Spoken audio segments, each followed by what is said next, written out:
tak set ta sabeng tung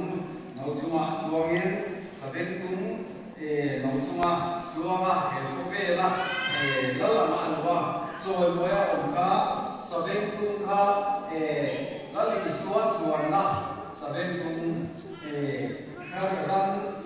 ram mo tak ang ke ni chukian ang chu lali suwa krista kha choi moya na chunga chuanga hoi ni ya ke ni ko bising la ma chon ma ka ni lo mai the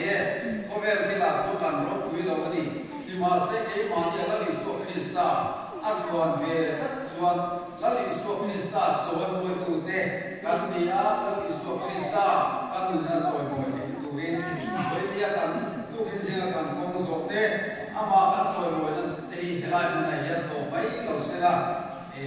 kan tin lu kan taksa in choi mo se to na nia patia te na chung kai na ka chung kai zoa kan sa vai kan ni na ma ka ba chung kai na in kan hun ka to ne chung kai lalpa kan patia ni mai tu kin si so ke mo tak mai te helaya ra phe ko san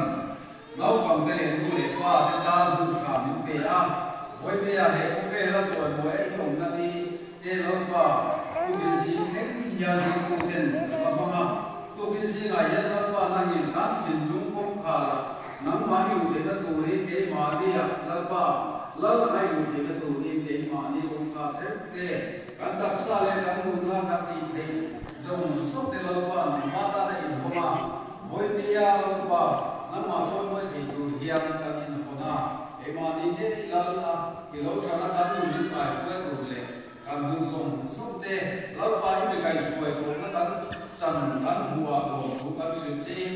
kan hun lo ka le se